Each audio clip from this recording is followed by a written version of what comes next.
नमस्कार, मैं हूं सत्यपाल और आप देख रहे हैं CWB हिंदी न्यूज।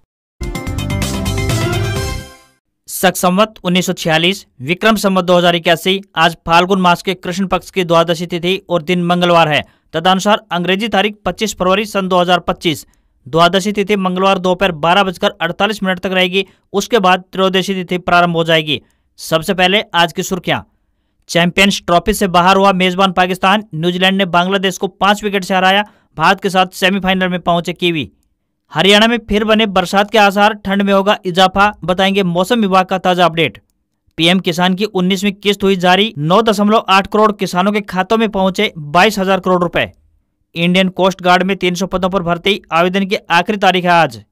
हरियाणा के सूखाग्रस्त इलाकों में होगी सऊदी अरब के बरही खजूर की खेती, 1.5 लाख रुपए तक सब्सिडी देगी हरियाणा सरकार। हरियाणा निकाय चुनाव के लिए कांग्रेस का घोषणा पत्र जारी, शहरी वोटर्स को रिझाने के लिए लगाई वादों की झड़ी। हरियाणा के स्कूलों में डिजिटलाइजेशन को बढ़ावा, एलईडी टीवी से पढ़ाई करेंगे 5वीं तक के छात्र। सरकारी नौकरी अपडेट, असम राइफल्स भर्ती रैली के लिए आवेदन हुए शुरू, 10वीं व 12वीं पास को मौका, फीस मात्र 100 रुपए। जावा 350 लेगेसी एडिशन भारत में लॉन्च, इसके सिर्फ 500 यूनिट बनाएगी कंपनी। रॉयल इनफील्ड क्लासिक 350 से सीधा मुकाबला। और हरियाणा निकाय चुनाव के लिए बीजेपी का घोषणा पत्र भी जारी, शहरी वोटर्स को रिझाने के लिए 19 बड़ी घोषणाएं। और अब खबरें विस्तार से। हरियाणा में एक बार फिर से मौसम में बदलाव देखने को मिल रहा है। जल्दी ही एक बार फिर से प्रदेश की जमीन बरसात से भीगेगी। इस विषय में मौसम विभाग ने जानकारी दी कि 26 फरवरी को एक और पश्चिमी विक्षोभ सक्रिय होगा, जिससे कि प्रदेश के अलग अलग इलाकों में हल्की से मध्यम बारिश देखने को मिलेगी। बीते दिनों हुई बरसात के चलते प्रदेश के कई इलाकों में तापमान सिंगल डिजिट में पहुंच गया। हालांकि ये फसलों के लिए फायदेमंद बताया जा रहा है। 26 फरवरी को जो पश्चिमी विक्षोभ सक्रिय होगा, उससे उत्तरी हरियाणा के कुछ इलाकों में मौसम में बदलाव देखने को मिलेगा। इस दिन यमुनानगर, अंबाला और पंचकुला में गरज के साथ बूंदाबांदी के आसार जताए गए हैं। अगले दिन यानी 27 फरवरी को अंबाला, पंचकुला, कुरुक्षेत्र, करनाल, कैथल, यमुनानगर और उनके आसपास के इलाकों में गरज के साथ बूंदाबांदी होने के आसार मौसम विभाग ने व्यक्त किए हैं। इंडियन कोस्ट गार्ड आईसीजी में नाविक जनरल ड्यूटी यानी जीडी समेत 300 पदों पर भर्ती निकली है। इस भर्ती के लिए आवेदन की आखिरी तारीख आज यानी 25 फरवरी तय की गई है। उम्मीदवार ऑफिशियल वेबसाइट joinindiancoastguard.cdac.in पर जाकर अप्लाई कर सकते हैं। एजुकेशनल क्वालिफिकेशन की बात करें तो नाविक जनरल ड्यूटी के लिए 12वीं पास होना चाहिए। नाविक डोमेस्टिक ड्यूटी के लिए 10वीं पास होनी चाहिए। एज लिमिट 18 से 22 साल तय की गई है। फीस की बात करें तो जनरल, ओबीसी और पीडब्ल्यूडी के लिए 300 रुपए फीस निर्धारित की गई है। वहीं SC ST निःशुल्क रहेगी। सैलरी 21,700 रुपए प्रति माह मिलेगी। सिलेक्शन प्रोसेस की बात करें तो रिटन एग्जाम के बेसिस पर होगा। ऑफिशियल वेबसाइट joinindiancoastguard.cdac.in पर जाकर ऑनलाइन माध्यम से अप्लाई कर सकते हैं। आज आखिरी तारीख है।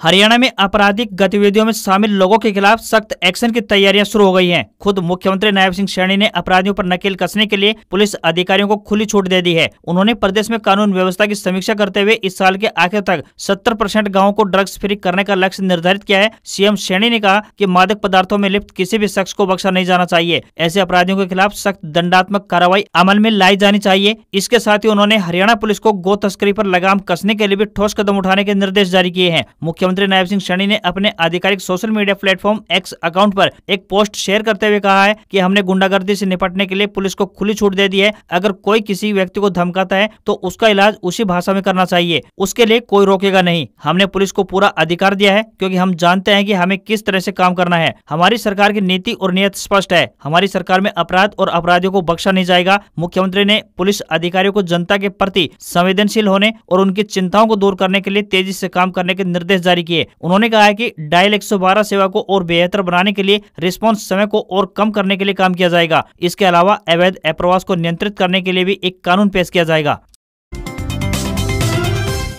प्रधानमंत्री नरेंद्र मोदी ने 24 फरवरी को पीएम किसान योजना की 19वीं किस्त जारी की। बिहार के भागलपुर में आयोजित एक कार्यक्रम में यह किस्त जारी की गई है। इसके तहत 9.8 करोड़ किसानों के बैंक खातों में 22,000 करोड़ रुपए की राशि ट्रांसफर हुई है। इससे पहले 18वीं किस्त में 9.6 करोड़ किसानों के खातों में ये 20,000 करोड़ रुपए ट्रांसफर किए गए थे। सरकार ने पीएम किसान के तहत अब तक कुल 3.68 लाख करोड़ रुपए किसानों के खातों में ट्रांसफर किए हैं। इस योजना के तहत किसानों के खाते में हर साल 3 किस्तों में यानी 2-2 हजार रुपए ट्रांसफर किए जाते हैं। पहली किस्त अप्रैल जुलाई के बीच, दूसरी किस्त अगस्त व नवंबर और तीसरी किस्त दिसंबर व मार्च के बीच जारी की जाती है।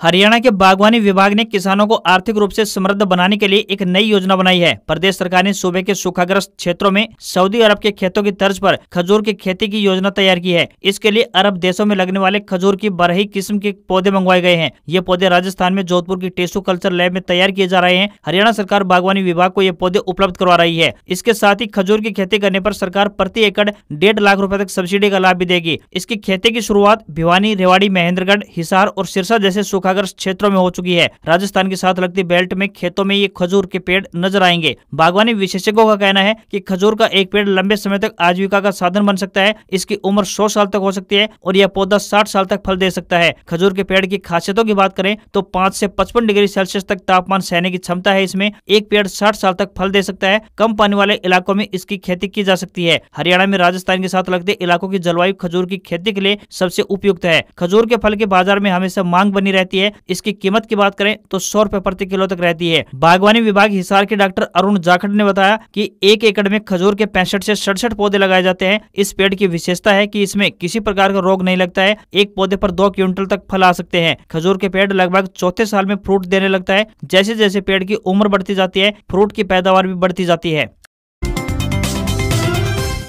हरियाणा में स्कूली बच्चों के लिए एक नई अपडेट सामने आई है। शिक्षा निदेशालय स्कूली बच्चों को डिजिटल माध्यम से पढ़ाई कराने की कवायद में जुटा हुआ है। इसी कड़ी में पहली से 5वीं कक्षा तक के छात्र रिकॉर्डिंग पाठ्यक्रमों को एलईडी टीवी की मदद से पढ़ते हुए नजर आएंगे। पहले चरण में प्रदेश के 8 जिलों में पहली से 5वीं कक्षा तक के कुल 420 और हिसार जिले के 20 सरकारी स्कूलों को एलईडी टीवी देने की घोषणा की गई थी। प्रदेश में इन स्कूलों को अप्रैल महीने में एलईडी टीवी उपलब्ध करवा दिए जाएंगे। हिसार में जिला मौलिक शिक्षा अधिकारी निर्मल दहिया ने बताया कि शिक्षा निदेशालय ने दूसरे चरण में 13 जिलों के 400 राजकीय प्राथमिक विद्यालयों में एलईडी टीवी देने की घोषणा की है। दूसरे चरण में मई माह में एलईडी टीवी उपलब्ध करवा दिए जाएंगे। इससे छोटी सी उम्र में छात्रों को डिजिटल से जोड़ने का प्रयास किया जा रहा है। शिक्षा निदेशालय के मुताबिक दूसरे फेज में हिसार के 35 सरकारी स्कूलों को शामिल किया गया है, जिसमें पहली से 5वीं तक के छात्र पाठ्यक्रमों को एलईडी टीवी की मदद से पढ़ते हुए नजर आएंगे। इन जिलों में अंबाला, फतेहाबाद, जींद, महेंद्रगढ़, हिसार, झज्जर, कैथल, नूंह, पलवल, पंचकुला, सिरसा, सोनीपत व यमुनानगर शामिल है। इससे पूर्व शिक्षा निदेशालय ने पहले चरण में 8 जिलों के पहली से 5वीं तक के कुल 420 व हिसार जिले के 20 सरकारी स्कूलों को एलईडी टीवी देने की घोषणा की थी। इनमें कुरुक्षेत्र, पानीपत, हिसार, कैथल, गुरुग्राम, नूंह, पंचकुला व सिरसा शामिल थे।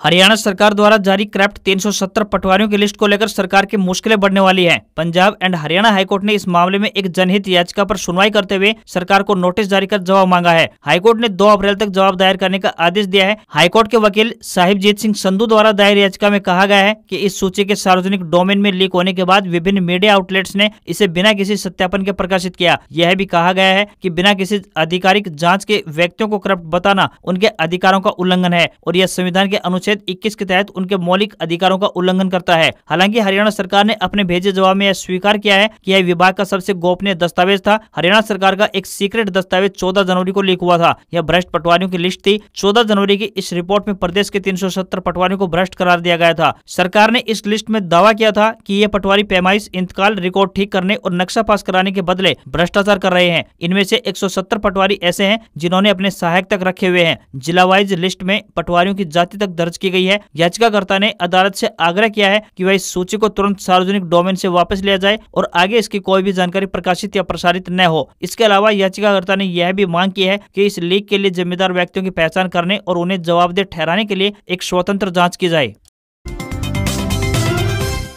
हरियाणा के अंबाला जिले और आसपास के इलाकों को अब जल्द ही हवाई यात्रा की सुविधा मिलने वाली है, क्योंकि शहर के हवाई अड्डे से जल्द हवाई सेवाएं शुरू हो जाएंगी। अनुमान है कि नगर निकाय चुनाव खत्म होने के बाद यहां से घरेलू उड़ानें शुरू हो जाएंगी। एक चुनावी सभा को संबोधित करते हुए कैबिनेट मंत्री अनिल विज ने बताया कि अंबाला छावनी में डोमेस्टिक एयरपोर्ट बन चुका है। जल्द ही आचार संहिता हटने के बाद यहाँ से विमान सेवा शुरू कर दी जाएगी। यहाँ से विमान उड़ाने के लिए बड़ी बड़ी एयरलाइन ने एविएशन मंत्रालय में अप्लाई कर दिया है। यहाँ से श्रीनगर फ्लाइट के लिए आरसीएस रूट फ्लाइविंग एयरलाइंस को जिम्मेदारी दी गई है। इस एयरपोर्ट के लिए निर्धारित मार्गों के लिए बोलियां आमंत्रित की गई हैं, जबकि जेट विंग एयरलाइंस ने इसके लिए प्रस्ताव पेश किया है। इस एयरपोर्ट को लेकर फिलहाल अंबाला श्रीनगर अंबाला रूट को फाइनल किया गया है। शुरुआती चरण के बाद अंबाला लखनऊ अंबाला सहित बाकी रूटों के लिए भी फ्लाइट शुरू कर दी जाएगी। इस एयरपोर्ट के विकास के लिए 25 करोड़ रुपए की राशि मंजूर हुई है। हरियाणा में शहरी निकाय चुनावों को लेकर कांग्रेस पार्टी ने घोषणा पत्र जारी कर दिया है। पार्टी ने शहरी वोटर्स को रिझाने के लिए घोषणा पत्र में कई बड़े वादे किए हैं। इस अवसर पर कांग्रेस पार्टी ने जनता से अपील करते हुए कहा कि वे कांग्रेस को पूर्ण बहुमत देकर सत्ता में लाएं ताकि शहरों का विकास सुनिश्चित किया जा सके। इस मौके पर प्रदेश अध्यक्ष उदयभान सिंह, पूर्व मुख्यमंत्री भूपेंद्र सिंह हुड्डा, पूर्व मंत्री कैप्टन अजय सिंह यादव समेत पार्टी के कई सीनियर नेता उपस्थित रहे। पूर्व मुख्यमंत्री भूपेंद्र सिंह हुड्डा ने बीजेपी पर निशाना साधते हुए कहा कि पिछले 10 सालों में सत्ता में होने के बावजूद भी शहरों में बुनियादी सुविधाओं का टोटा बना हुआ है। उन्होंने जनता से अपील की कि वे कांग्रेस के महापौर और पार्षदों को चुने ताकि शहरों में बुनियादी सुविधाओं में सुधार किया जा सके। उन्होंने दावा किया कि गुरुग्राम को भाजपा सरकार ने विकास के नाम पर ठगने के अलावा कुछ नहीं किया है, लेकिन कांग्रेस पार्टी गुरुग्राम शहर की सूरत बदलने के लिए संकल्पित है। कांग्रेस ने अपने घोषणा पत्र में हरियाणा के शहरी इलाकों के विकास के लिए कई योजनाएं पेश की हैं, जैसे जल भराव की समस्या का स्थायी समाधान, सिविल अस्पताल का निर्माण कार्य जल्द शुरू, माता शीतला देवी मंदिर के निर्माण, डोर टू डोर कचरा कलेक्शन, पुरानी नालियों की सफाई व पक्कीकरण कार्य शामिल है। साथ ही हर वार्ड में लाइब्रेरी और वाईफाई युक्त आधुनिक पुस्तकालय, महिलाओं और सफाई कर्मचारियों के लिए हर वार्ड में क्रेच सुविधा, शहरों में खुले जिम और सार्वजनिक स्थानों पर सुविधाएं, अतिक्रमण से बचाव, स्ट्रीट वेंडिंग जोन का निर्माण और संपत्ति आईडी में सुधार और गृह कर को सरल बनाना जैसे वादे किए गए हैं।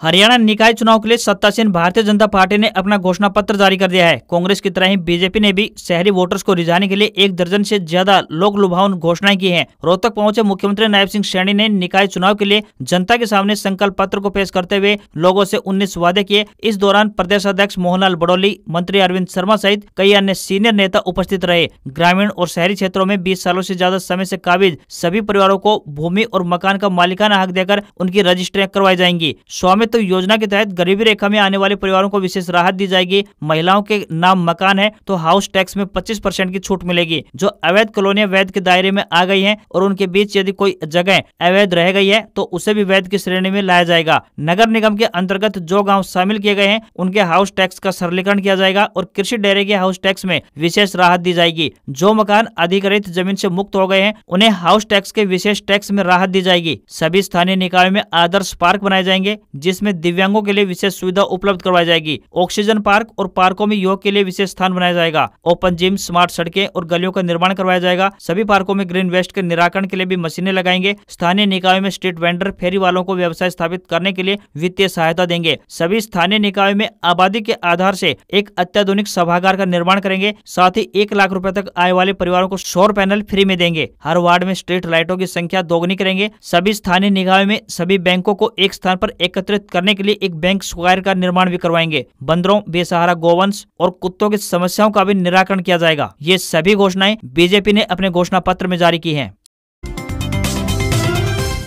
असम राइफल्स ने टेक्निकल और ट्रेड्समैन रिक्रूटमेंट रैली 2025 भर्ती के लिए आवेदन प्रक्रिया की शुरुआत कर दी है। उम्मीदवार असम राइफल्स की वेबसाइट www.assamrifles.gov.in पर जाकर आवेदन कर सकते हैं। एजुकेशनल क्वालिफिकेशन की बात करें तो इलेक्ट्रिकल एंड मैकेनिकल पदों पर इंजीनियरिंग की डिग्री होनी चाहिए। वहीं अन्य पदों पर 10वीं और 12वीं पास उम्मीदवार आवेदन कर सकते हैं। शारीरिक योग्यता की बात करें तो पुरुष की न्यूनतम हाइट 170 सेंटीमीटर और महिलाओं के लिए 157 सेंटीमीटर निर्धारित की गई है। एज लिमिट की बात करें तो 18 से 30 साल रखी गई है। फीस सामान्य, ओबीसी और ईडब्ल्यूएस के लिए 100 रुपए रहेगी। वहीं SC, ST और महिलाओं के लिए बिल्कुल फ्री रहेगा। असम राइफल्स की वेबसाइट www.assamrifles.gov.in पर जाकर आप ऑनलाइन माध्यम से ये फॉर्म अप्लाई कर सकते हैं। हरियाणा के नूंह जिले में महाशिवरात्रि पर ऐतिहासिक नलहरेश्वर महादेव शिव मंदिर पर अब की बार भक्तों का हुजूम उमड़ेगा। ऐसा कहा जाता है कि इस मंदिर का इतिहास 5200 साल पुराना है। महाशिवरात्रि के पर्व पर इस मंदिर में भगवान शिव के भक्त आकर भोलेनाथ की पूजा अर्चना करते हैं और अपनी मनोकामनाएं मांगते हैं। यह वही मंदिर है जहां 31 जुलाई 2023 को हिंसा हुई थी। इस भव्य कार्यक्रम को लेकर मंदिर समिति ने तैयारियां शुरू कर दी है। भगवान शिव का यह मंदिर अरावली पर्वत की प्राकृतिक सुंदरता के साथ साथ अपने दामन में पुराने इतिहास को संजोए हुए है। बताया जाता है कि जब पांडव अज्ञातवास पर थे तब इन्होंने इस पर्वत पर कुछ समय बिताया था। इस मंदिर के पास एक कदम का पेड़ है जिससे सदियों से साफ सुथरा और मीठा जल बहता रहता है। इसकी जड़ों के नीचे एक कुंडली बनी हुई है जिसमें मोटर या नाली से पानी निकालने के अलावा अगर किसी बर्तन से पानी निकाला जाए तब भी उसकी मात्रा कम नहीं होती। इतिहासकारों का मानना है कि कौरवों और पांडवों का समझौता करवाने के लिए भगवान श्री कृष्ण ने इसी जगह को चुना था। जहाँ श्री हरि के चरण पड़े हैं वहाँ प्राय कदम का पेड़ मिलता है। इस पेड़ के नीचे से पानी निकलता है। उस तक पहुँचने के लिए मंदिर समिति की तरफ से 287 सीढ़ियां बनाई बनाई गई है। महाशिवरात्रि के पर्व पर यहाँ भव्य मेला लगता है, जहाँ शिव भक्त कावड़ चढ़ाते हैं और भोलेनाथ की आराधना करते हैं। हर सोमवार को यहाँ विशाल भंडारे का आयोजन किया जाता है। साल 1983 में श्री श्री 1000 ज्ञानगिरी जी महाराज ने मंदिर परिसर को भव्य रूप देना शुरू किया था। हरियाणा में रेल यात्रियों की परेशानी कम होने का नाम नहीं ले रही है। प्रयागराज महाकुंभ मेले के चलते हरियाणा में ट्रेनों के रद्द होने का सिलसिला लगातार जारी है। अब 27 फरवरी से लेकर 3 मार्च तक दिल्ली से हिसार और जींद के लिए संचालित होने वाली 6 जोड़ी रेल सेवाएं रद्द रहेंगी। इन डबल ट्रिप ट्रेनों में जयपुर, अलवर और मथुरा की ट्रेनें भी शामिल है। उत्तर पश्चिमी रेलवे के मुख्य जनसंपर्क अधिकारी कैप्टन शशि किरण ने बताया कि इससे पहले भी महाकुंभ मेले के चलते उत्तर पश्चिमी रेलवे की ओर से हरियाणा से चलने वाली ट्रेनों को रद्द किया गया था और अब एक बार फिर से कई ट्रेनों को रद्द करने का फैसला लिया गया है। उन्होंने बताया कि महाकुंभ मेले में बढ़ती भीड़ को देखते हुए ये फैसला लिया गया है।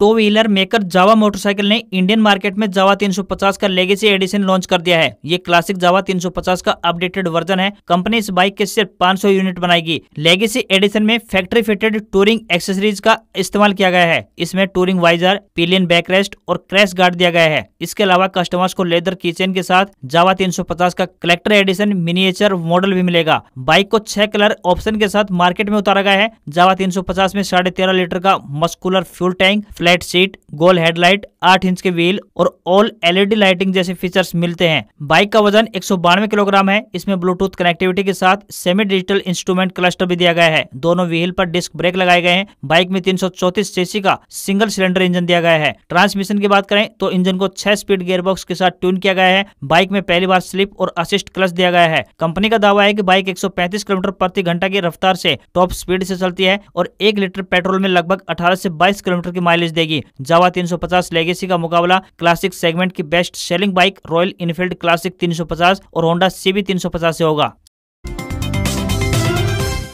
हफ्ते के पहले कारोबारी दिन भारतीय शेयर बाजार में सेंसेक्स 856 अंक की गिरावट के साथ 74,454 के स्तर पर बंद हुआ। निफ्टी में भी 242 अंक की गिरावट रही और ये 22,553 के स्तर पर बंद हुआ। सेंसेक्स के 30 शेयरों में से 23 में गिरावट और 7 में तेजी रही। निफ्टी के 50 शेयरों में से 38 में गिरावट और 12 में तेजी रही। इन्फोसिस, HDFC बैंक और TCS बाजार को नीचे खींच रहे थे, लेकिन कोटक महिंद्रा बैंक, ITC और महिंद्रा एंड महिंद्रा ने बाजार को संभाले रखा। 10 ग्राम 24 कैरेट सोने का दाम 264 रुपए बढ़कर 86,356 रुपए पर पहुंच गया है। वहीं 1 किलोग्राम चांदी की कीमत 903 रुपए गिरकर 96,244 रुपए प्रति किलो पर पहुंच गई है। दिल्ली में 10 ग्राम 22 कैरेट सोने की कीमत 80,690 रुपए और 10 ग्राम के ही 24 कैरेट सोने की कीमत 88,020 रुपए पहुंच गई है। आज खबरों में बस इतना ही। देखते रहिए आपका अपना हरियाणा का सबसे बेहतरीन news channel CWB Hindi news. नमस्कार। इसी आशा के साथ आपका दिन शुभ रहे।